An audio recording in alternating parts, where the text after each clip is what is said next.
አድማጮቻችን መሰንበቻን እያደመጣችሁ ነው። ኤፍኤም አዲስ 97.1 ላይ ኢትዮጵያዊው ሰዓሊ ሳምሶን መረሳ በ6ኛው ዓለም አቀፍ ሚላን ቤስራ ቢች የስነ ጥበብ መድረክ ላይ እውቅና አግኝቷል፣ ተሸልሟል። ከ50 በላይ ዓለም አቀፍ ባለሙያዎች በተሳተፉበትና በዩጎዝላቪያ በተዘጋጀው 6ኛው ዓለም አቀፍ የሚላን ቤስራ ቢች የስነ ጥበብ ውድድር ላይ ነው ሳምሶን መረሳ አሸናፊ በመሆን የሽልማት ባለቤት የሆነው። ይህንን መነሻ አድርገን እንኳን ደስ አለ እንለዋለን። በሱ ማሸነፍ ውስጥ በሱ ትልቅ ስኬት ውስጥ እንግዲህ እኛም ኮራ እንላለን ኢትዮጵያዊ ስለሆንን አግኝተነዋል ማለት ነው። ሰላም ሳምሶን፣ እንደምን አለ? ሰላም፣ እንዴት ናችሁ? ሰላም ነው አለን፣ እግዚአብሔር ይመስገን። ሁሉ ሰላም፣ ደስ ብሎኛል ስላገኘው። እንኳን ደስ አለ። እኔም አመሰግናለሁ። ዋንጫዋን ይዛሃት መጥተሃል።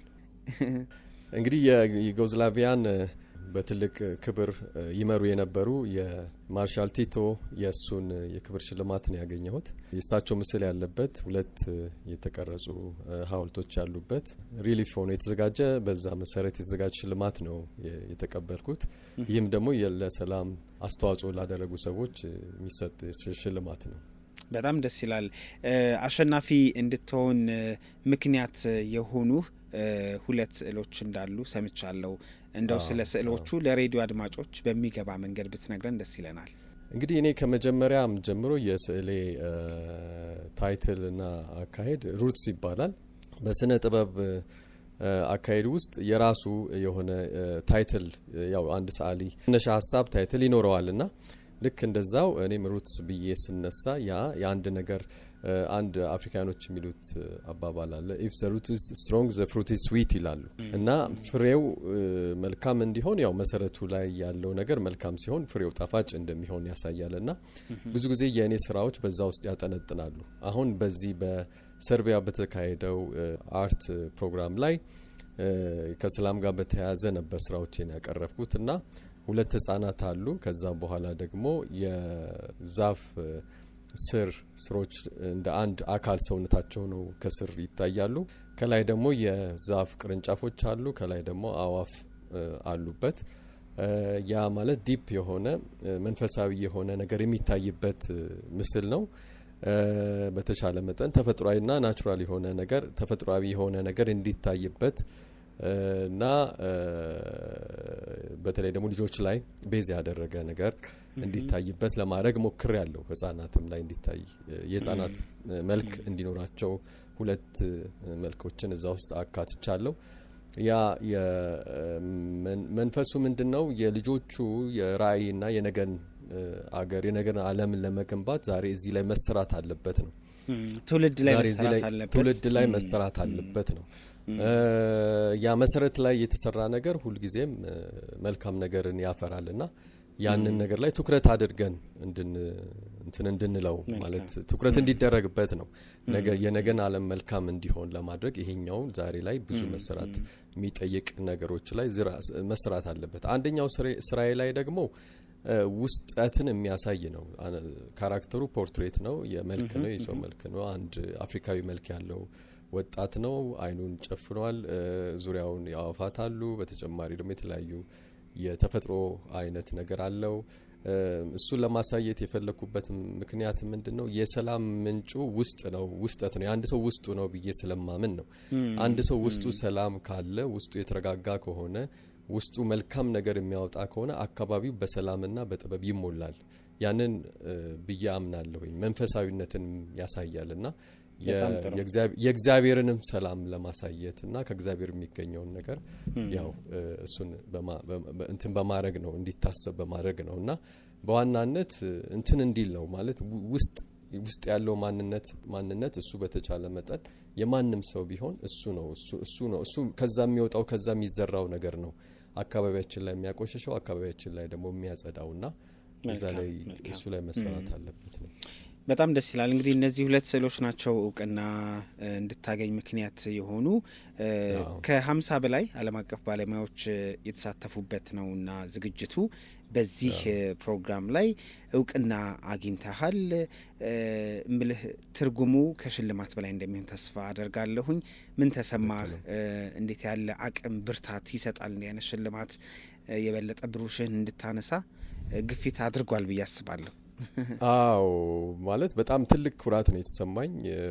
እዛም ላይ መድረክ ላይ ባደረግኩትም ንግግር ያው ሰላምን ነው በተቻለ መጠን ያው እኛ ሀገር የምናያቸው ብዙ ነገሮች አሉና ከዛ አንጻር ያው ምክንያትም አድርጌ ያቀረብኩት መታሰቢያነትም አድርጌ ያቀረብኩት አሁን ሀገራችን ላይ የምናየው እያንዣበበ ያለውን ነገር እሱን እንግዲህ ምክንያት እንዲሆን ለዛ መታሰቢያ እንዲሆን ነው።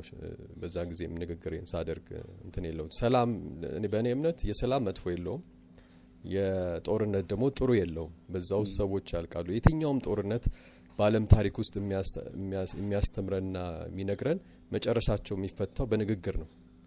ግን እዛ ቦታ ላይ ለመድረስ ብዙ ህይወት መስዋዕትነት ይከፈላልና እሱን ትኩረት እንዲሰጠው ነው።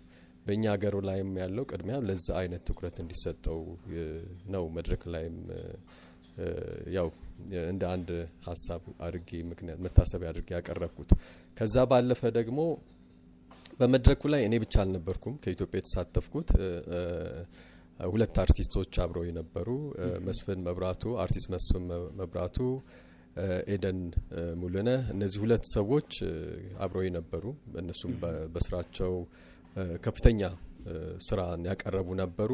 ማለት በአጠቃላይ ኢትዮጵያኖች እዛ መድረክ ላይ የተሻለ ከሌሎቹ የተሻለ አገራችንን ስም ከፍ በሚያደርግ መልኩ መድረጉን ባለባበስም ቢሆን በስራችንም ቢሆን የበለጠ ደምቀን የታየንበት መድረክ ነበርና እነሱንም ማመስገን እፈልጋለሁኝ በዚሁ አጋጣሚ እና ይሄን ይመስላል። እንዴት ያለ ትርጉም ነበረው? ምን ተሰማ? እስቲ የደስታ ስሜትህን። ምክንያቱም እንዲህ አይነት አንዳንድ ነገር ምን አይነት ትርጉም አለው? በሙያ ውስጥ ትርጉም የምንሰጣቸው አጋጣሚዎች፣ ክስተቶች ይኖራሉ። እንደዛ ነው ብዬ ስለማስብ ነው ጥቂት ሀሳብን እንድትሰጥ የፈለግኩት።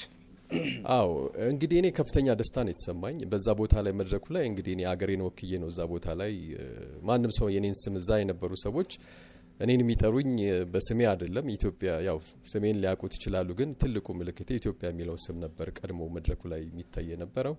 ስለዚህ የአገሬ ስም እዛ ቦታ ላይ በመጠራቱ የአገሬ ባንዲራ በመታየቱ ይሄ ትልቅ ደስታና ክብር ተሰምቶኛል። ወደፊትም ይህንን ነገር በስፋት ለማስተጋባት በስራዬም ለማሳየት ጥረት አደርጋለሁ ብዬ አስባለሁ። እንግዲህ ከዛ ባለፈ ግን ትልቅ ክብር ነው የተሰማኝ። እንደ ሀገር እውቅና የተሰጠበት መድረክ ነበርና የተለያዩ ዓለም አቀፍ ሚዲያዎችም ተገኝተው የተለያዩ ቃለ መጠይቆችንም አቅርቤ ነበር እና ያ ነገር ትልቅ ክብር ይሰማኛል። ከዚህ በፊትም በተለያዩ ሀገሮች ላይ ኤግዚቢሽኖችን አሳይቻለሁ። እሱን አነሳለሁ ብዬ ነበር። ትክክል እንደ ሰማሁት እና እንዳለኝ መረጃ በተለያዩ ዓለማትም የተለያዩ የስዕል ኤግዚቢሽኖችን ታሳያለ። በፈረንሳይ፣ በአሜሪካ፣ በጀርመን፣ አየርላንድ፣ ቱኒዚያ፣ አልጄሪያ፣ ግብጽ፣ ኳታር፣ ሱዳን፣ ሰርቢያ በግልም በቡድንም ጭምር ታሳያለህ እና ኢትዮጵያዊ ነህ። ብሩሽህ ኢትዮጵያዊ ነው። በስዕል ጥበብህ ግን ዓለም አቀፋዊ ነህ። እንደዛ ብዬ አስባለሁኝ እና ምን አይነት ምላሽ ይገኛል በስዕሎች ውስጥ ከተመለከቱ በኋላ? ከዛ ማን ነው የምን ሀገር ሰው ነው ብለው የሚጠይቁ ተመልካቾች ወይ ደግሞ ታዳሚያን እንደሚኖሩ ተስፋ አድርጋለሁ እና ለስዕል ስራዎችህ የሚሰጠው አስተያየት እንደምን ያለ ነው? ያው እንግዲህ መቼም የጥበብ ሰው ብዙ ጊዜ አገር የለውም። ያው ጥበብ ብዙ ጊዜ ሀሳብ ነው። ሀሳብ ደግሞ አይገደብም። በሆነ መልኩ ፍሬም ልናደርገው አንችልም። ዛሬ አንድ ሀገር ላይ የሚደረግ ነገር የትኛውም ዓለም ላይ ያለው ነገር በቀላሉ እኛ ጋር ይደርሳል። አሁን አስተሳሰቦቻችን ዓለም አቀፋዊ የሆነ አስተሳሰብ ይኖራል። በተለይ ደግሞ ሙዚቃን፣ ስዕልን፣ ስነ ጥበብን ስንል ብዙ ጊዜ ቋንቋ አያስፈልገውም። በአብዛኛው የሚታይ ሴንስ የምናደርገው ነገር ነው። ለምሳሌ ህጻናትን ብንመለከት ገና እንደተወለዱ ጀምሮ ሳውንድን፣ ቀለማትን ያውቃሉ። ብዙ ጊዜ ብራይት ቀለም ስታሳያቸው ወይም ከለርፉል የሆነ ነገር ሳዩ ልባቸው የመሳብ ነገር ያ ተፈጥሮ በራሱ ለሰው ልጆች የተሰጠው ከእግዚአብሔር ያገኘነው ነገር ነው።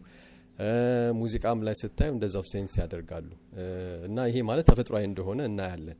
ወደዚህም ስንመጣ ዓለም አቀፋዊ ይዘቱ እንዳለ ሆኖ ደግሞ እኛ አሻራችን ኢትዮጵያዊ እስከሆነ ድረስ እንደዚህ አይነት ዓለም አቀፍ መድረኮች ላይ በምንመጣበት ሰዓት ዞሮ የምናስተላልፈው መልእክት የምናሳየው እይታ ባንወድም በግድም ቢሆን የአገራዊ የሆነ ስሜት ይኖረዋል ከዛም በኋላ ከለርም ይኖረዋል ሀሳብም ይኖረዋል በንግግራችንም በስዕሉን በተመለከተ በመናሳየው ማንኛውም ነገር ላይ ኢትዮጵያዊነት ቀድሞ ይታያል ከስያሜውም ጀምሮ ከአልፋቤት እኔ አሁን ባለኝ ልምድ አብዛኛው አገሮች ላይ ስዞር ኢትዮጵያን ለማስተዋወቅ ለምሳሌ ከቃላት ጀምሮ እኛ የራሳችን አልፋቤት ያለን የራሳችን ቋንቋ ያለን ወደ 80 በላይ የተለያዩ ኤትኒክስ ግሩፖች ያሉበት ብዙ ባህል ያለን ካልቸር ያለን እንዳለ በተቻለ መጠን ለማስተዋወቅ ሞክራለሁ አንዳንድ ፕሮግራሞች ላይም በተለያዩ አልባሳት ለመቅረብ ሞክራለሁ ስለዚህ ያንን ስናደርግ ግን የነሱ አድናቆት እንደዚህ አልመሰለንም ማለት ኢትዮጵያ ባላት ነገር እንደዚህ አይነት ታሪክ ያለ አይመስልንም አንድ ጊዜ እንደውም ካይሮ ግብጽ ላይ አንድ ሁለት ጊዜ ሶስት ጊዜ ኤግዚቢሽኖችን አድርጌ ነበርና ትልልቅ ሙዚየሞች አላቸው ካይሮ ውስጥ እና ያ ትልቅ ሙዚየም ውስጥ ብዙ በጣም በሚገርም ሁኔታ በአማርኛ የተጻፉ በአማርኛ ፊደላት የተጻፉ ስክሪፕቶች ነበሩና ይህ ፕሮፌሰሯ ስታስጎበኘን ምን አለችን እነዚህ የጥንት ኢትዮጵያን ሳይሆን የጥንት ያው አፍሪካን ፒራሚዶች ላይ የተጻፉ ጽሁፎች ናቸው ብላ ነበር የነገረችን እና እነሱ ያው አረብኛውን ይጠቀማሉ ግን እዛ ቦታ ላይ ግን ትልቅ ስሞችን ስታይ እንደውም ኢትዮጵያዊ ስም ያላቸው የፈርዖኖቹን ስም ዝርዝር የተጻፉበት ቦታ ስንደርስ ዝም ዝርዝሮቹ የተጻፉበት ኦልሞስት የአማርኛ ፊደል የሚመስሉ ቃላቶች ናቸው እና አብሮኝ ለነበሩት የተለያዩ አብሮኝ ይጎበኙ የነበሩ አካላቶችን ይሄ እኛ አሁን የምንጠቀምበት እኮ ፊደል ይሄንን ነው አልኳቸው እና በዚህ በጣም ይደነቁና ሊያምኑኝ አልቻሉም ግን ጥንታዊ ነው እኮ ይሄ ማለት በጣም እንትን ያለ ነው እንዴት ነው እናንተ ሲሉኝ እኔ የሁሉንም ስማቸውን በአማርኛ ፊደል ጽፌ ሰጠኋቸው በዛ በጣም ተደነቁ እንዲያውም አንዳንዶቹ ስቲል እስካሁን ጓደኞች ነን እና እንደዚህ አይነት ታሪክ ያለው አገር እንደዚህ አይነት የራሱ የሆነ ማንነት ያለው አገር እንዳለን ራሳችን ብዙ ማስተዋወቅ ይተበቅብናል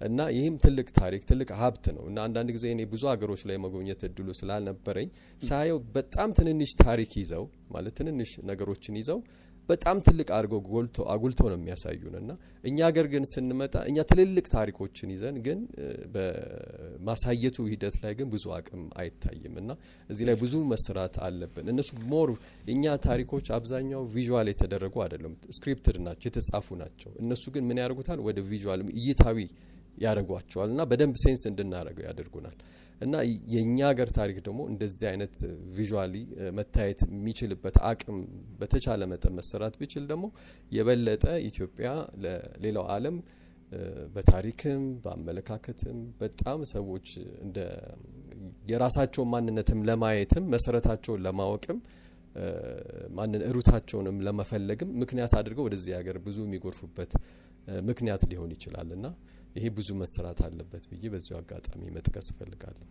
በጣም ጥሩ እንደው ሳምሶን የመጨረሻ ማጠቃለያም እንዲሆን ኢትዮጵያ የሚባል የአሳሳል ጥበብ አለ ለምሳሌ ይሄ የኛ ቀለም ነው የምትሉት ወይ ደግሞ በዛ ውስጥ እየሄዳችሁት እየሞከራችሁት እየተደረገ ያለ ነገር ይኖር ሆኖ የሚለውን ነገር ባነሳ ደስ ይለኛል ምን ያህል በስዕሎች ውስጥ ኢትዮጵያንን ታስተዋውቃለ እንደማለትም ጭምር ነው አው ያው እንግዲህ ባልፈልግም እኮ ግዴታ ያንን ነገር ያው ከለርህ ነው አይደል ቋንቋ ነው ሂደት ነው የኖርክበት ነው መሰረት ነው ራሱ አሻራው ራሱ ይመጣል ያው ከማንነት ነው የሚጀምረው ሳንፈልገው የምንናገረው የምናደርገው ነገር ከማንነት ይጀምራል እና የሚታየው ነገር ቪዥዋል የሚያደርጉት ሰዎች ይለያል እውነት ለመናገር አንድ ኢትዮጵያዊ ሰዓሊ የሰራው ስራ ከሌላው ሀገር ካለው ስዕል ስራ በቀለምም በምንም ይለያያል ኢቭን በአፍሪካ ደረጃ እንኳን ብንወስድ የአፍሪካ ቀለማት አብዛኛዎቹ ሰዓሊዎች ብራይት ቀለሞችን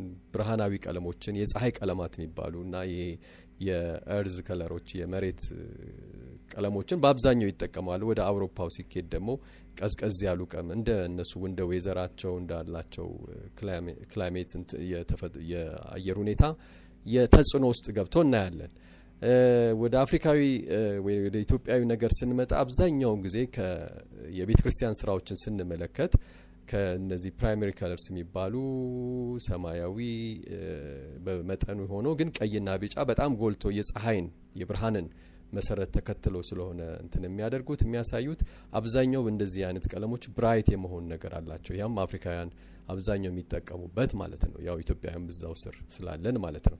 እና ከዛ አንፃር ኢትዮጵያ ስነ ጥበብ በአብዛኛው ባለን የተፈጥሮ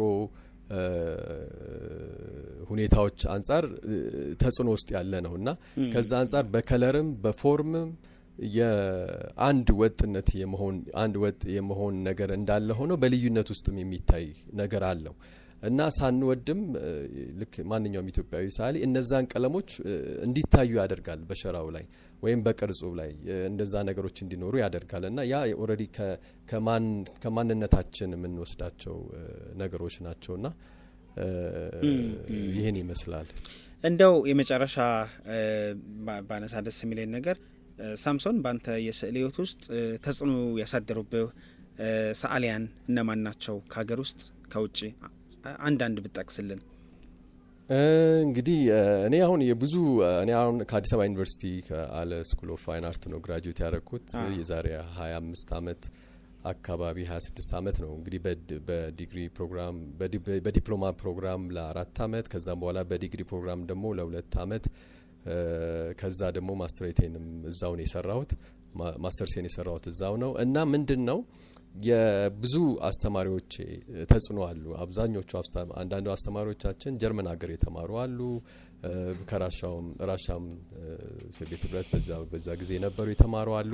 የነዚህ ሁሉ ተጽዕኖ አለ እኔ ውስጥ ማለት እችላለሁና የተለየ ተጽዕኖ አሳደረብኝ ብዬ ላስብ የምችለው ለምሳሌ ታደሰ መስፍንን መጥቀስ እፈልጋለሁ። ታደሰ መስፍን በመስመሮቹ፣ በቀለሞቹ፣ በድሮይንጎቹ በእነዚህ ሁሉ የተለየ እንትን ያለው ነው ማለት ለብዙዎቻችን ለብዙ ኢትዮጵያውያኖች እንደ መሰረት ሆኖ የምንወስዳቸው ነው። ከጥንቶቹም ደግሞ እንደ ብዙ ማንሳት ይቻላል እንደ አገኘው እንግዳ እነዚህን የመሳሰሉ ብዙ ስራዎችን የሰሩ ለሀገር አሉ እና አፈወርቅ ተክሌንም እዚህ ውስጥ መጨመር ይቻላል። የነሱ መስመሮች የነሱም ከለሮች ብዙ ተጽዕኖች ያደረጉብን ነገሮች አሉና ይሄን ይመስላል። ከውጭም ዴጋን የሚባሉ ብዙ ብቻ ታዋቂ አርቲስቶች አሉ። እነሱም እንደዚሁ ብቻ እንደ ተጽዕኖች ፈጥሮብኛል። ይሄን ይመስላል። እንግዲህ የመጨረሻው ምንድነው ግብህ? ሽልማት ሌላ አቅም አለው፣ ግን በቀጣይ ማሳካት የምትፈልገው ነገር ምንድነው? ስዕል ስራ ላይ ያው የስዕል ስራ ሂደት ነው። ይሄን እዚህ ላይ ማሳካት ምናምን የሚለው ነገር እንዳለ ሆኖ ግን ሂደት ስለሆነ ወደፊት እንግዲህ እንግዲህ በአመት የተለያዩ ሀገሮች ላይ የመሳተፍ እድሉ ይኖረኛል። ወደፊትም እንደዛው ነው።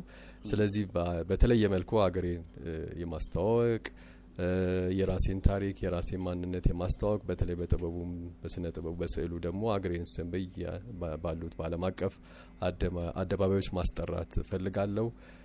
ከዛው ባለፈ ደግሞ በስዕል ጥበቤ ውስጥ የተሻለ ማለት ምልክት ሊሆን የሚችል ነገር አሻራ ማስቀመጥ እፈልጋለሁ። ለሌሎች አርቲስቶች ለሌሎች ሰዓሊያን መሰረት ወይም አቅጣጫ ሊሆን የሚችል ነገር እንደ አንድ ነገር እሱንም ማስቀመጥ ብችል ደስ ይለኛል።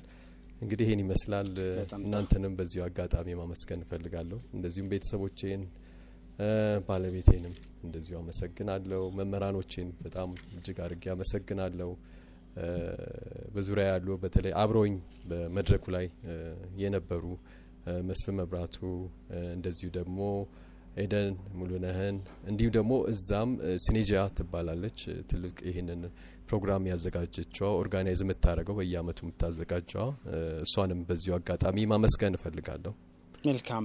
ከ50 በላይ የዓለም አቀፍ ባለሙያዎች በተሳተፉበት በዩጎዝላቪያ በተዘጋጀው 6ኛው ዓለም አቀፍ የሚላን ቤስትራቤች የስነ ጥበብ ውድድር ላይ ተሳትፈህ አሸናፊ መሆንህን ተከትሎ ስሜትህን ስለ ሽልማቱም ስለነገርከን ሰዓሊ ሳምሶን መረሳ በጣም እናመሰግናለን።